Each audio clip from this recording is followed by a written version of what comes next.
नमस्कार, मैं डॉक्टर राकेश पाठक।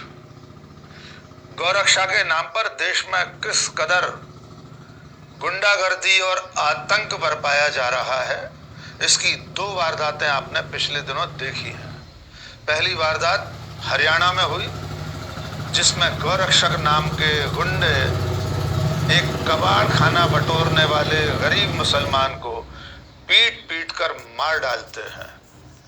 दूसरी वारदात महाराष्ट्र में हुई, जहां चलती ट्रेन में 72 साल के एक बुजुर्ग मुसलमान को सिर्फ इसलिए मारा पीटा जाता है और बेइज्जत किया जाता है कि उन्हें शक था कि इस मुसलमान के खाने में, इसके टिफिन में गौमांस हो सकता है।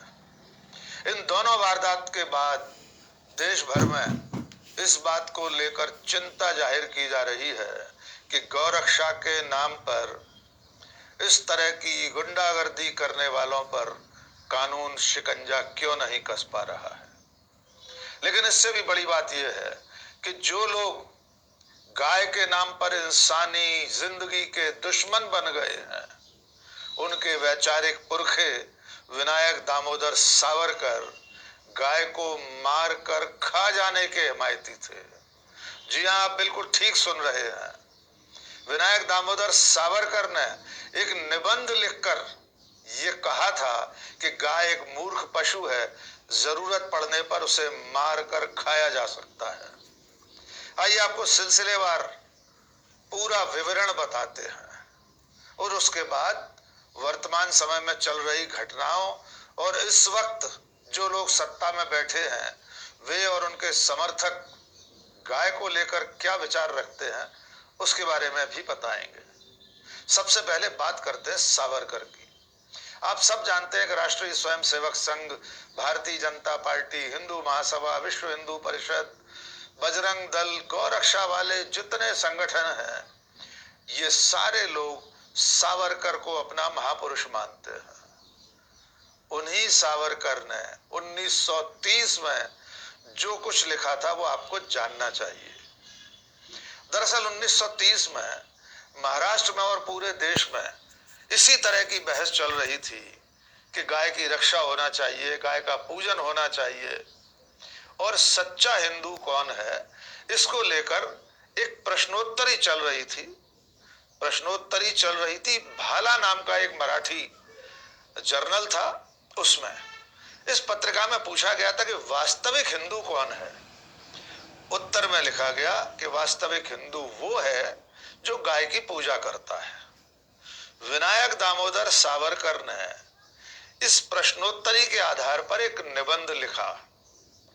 वो निबंध उनकी पत्रिका विज्ञान निष्ठ निबंध भाग 1 भाग 2 में छपा था।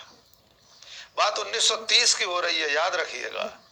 और ये पत्रिका इस पूरे विवरण को छापने वाली संस्था है जो बाद में इसका प्रकाशन, पुनर्प्रकाशन हुआ। उस संस्था का नाम है स्वातंत्र वीर सावरकर स्मारक प्रकाशन, मुंबई।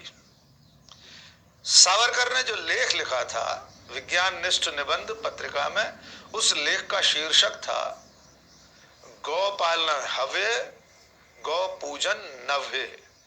मराठी में शीर्षक था। इसका आशय ये था कि गौपालन करना चाहिए, गाय को पालना चाहिए, लेकिन गाय की पूजा नहीं करना चाहिए।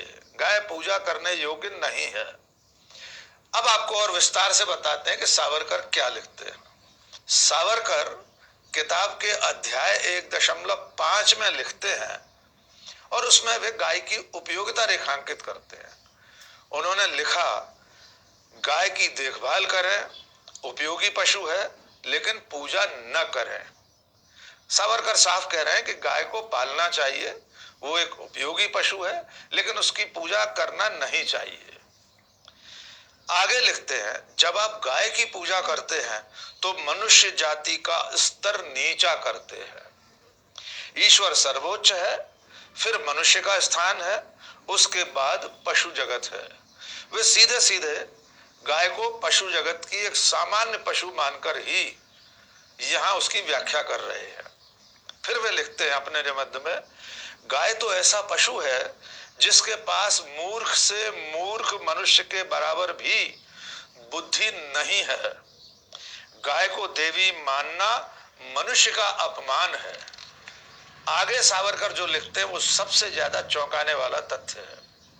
सावरकर लिखते हैं, यदि हमारे हिंदू राष्ट्र के किसी अभेद्य नगर पर हमला होता है और रसद खत्म हो जाती है तो क्या हम रसद आने का इंतजार करेंगे?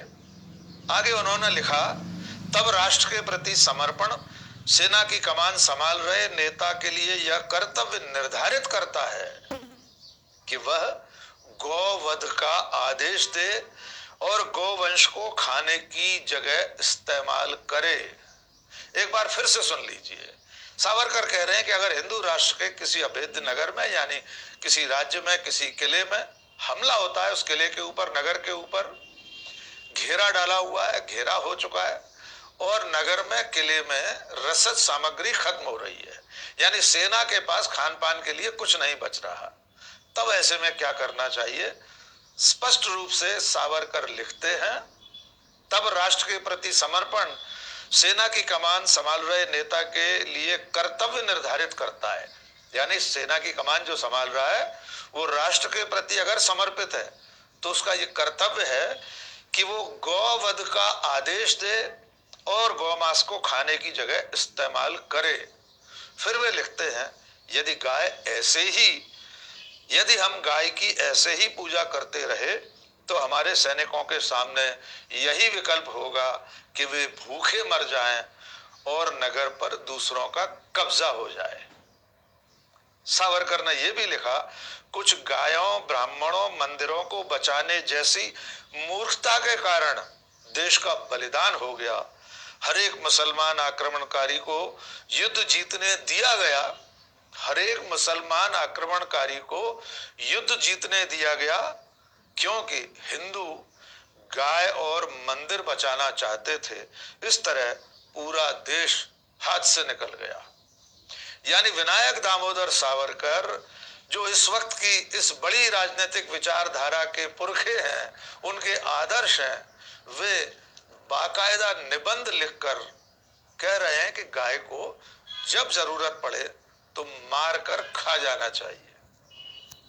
आइए कुछ और उदाहरण आपको बताते हैं जिनसे ये समझ में आएगा कि जो लोग डॉक्टर राकेश पाठक बोले छे અને જે બોલે છે એ વીર સાવરકર અત્યારે હાલમાં બજરંગ દળ, વિશ્વ હિન્દુ પરિષદ અને ભાજપની અંદર મહાપુરુષ તરીકે એમને સ્થાન મેળવ્યું છે। તો આ વીર સાવરકર જો 1930માં ગાય વિશે જે નિબંધ લખેલો એ અહીં ડીબી લાઈવની અંદર આવ્યું છે, એને હું મારી ચેનલની અંદર મૂક્યું છે। ત્યારે સાંભળો મારા ભાઈઓ બહેનો। इस वक्त गौरक्षकों के पीठ पर हाथ रखे हुए हैं सत्ता में बैठे वे लोग जो इन गौरक्षकों को रोकने के लिए कड़ी कार्रवाई नहीं कर रहे हैं। उनके भीतर ऐसे कितने लोग हैं जो बीफ के, गौमांस के समर्थक हैं। आइए आपको एक वाकया याद दिलाते हैं 2015 का। उस वक्त भी इसी तरह गौरक्षकों ने बवाल काटा हुआ था। तब मोदी की सरकार में शामिल 2 मंत्री इस मुद्दे पर आपस में भिड़ गए थे। 27 मई 2015 का वाकया है। दीपावली 1 नवंबर को है, करीब 2 महीने हैं अभी। अगर आपके व्यापार में, नौकरी में या काम में कोई बाधा या धन। इन दोनों मंत्रियों के नाम है मुख्तार अब्बास नकवी और किरण रिजिजू। मुख्तार अब्बास नकवी मोदी सरकार में अल्पसंख्यक मामलों के मंत्री थे। किरण रिजिजू गृह राज्य मंत्री थे। नकवी ने एक बयान में यह कह दिया था कि जिनको बीफ खाना हो वे पाकिस्तान चले जाएं। इसके जवाब में किरण रिजिजू ने बाकायदा एक इंटरव्यू में कहा था कि मैं बीफ खाता हूं, देखें मुझे कौन रोक सकता है, रोक कर दिखाइए। उन्होंने कहा था कि मैं अरुणाचल प्रदेश का रहने। ભાજપ કહે છે, મુસલમાનોને ડરાવે છે કે તમારે ગાયનું માંસ ખાવું હોય તો પાકિસ્તાન ચાલે જાઓ। તેના જવાબની અંદર ભાજપના જ કદાવર નેતા કિરણ રિજિજુ એને તરત કીધું કે હું ગાયનું માંસ ખાઉં છું, કોની તાકાત છે મને કાઢે. અને ભાજપની અંદર જ છે બોલો નરેન્દ્રભાઈ મોદી છતાં એને કાંઈ કહેતા નથી. હવે આ દોરંગી આ બે મોઢાની વાતો કરનારું ભાજપ એના જ બધા મંત્રીઓ ગૌ માંસ ખાય છે અને મુસલમાનોને પરેશાન કરે છે. આ ક્યાંનો ન્યાય? હો સાંભળો. वाला हूँ, यहाँ बहुत सारे लोग बीफ खाते हैं, मैं भी बीफ खाता हूँ.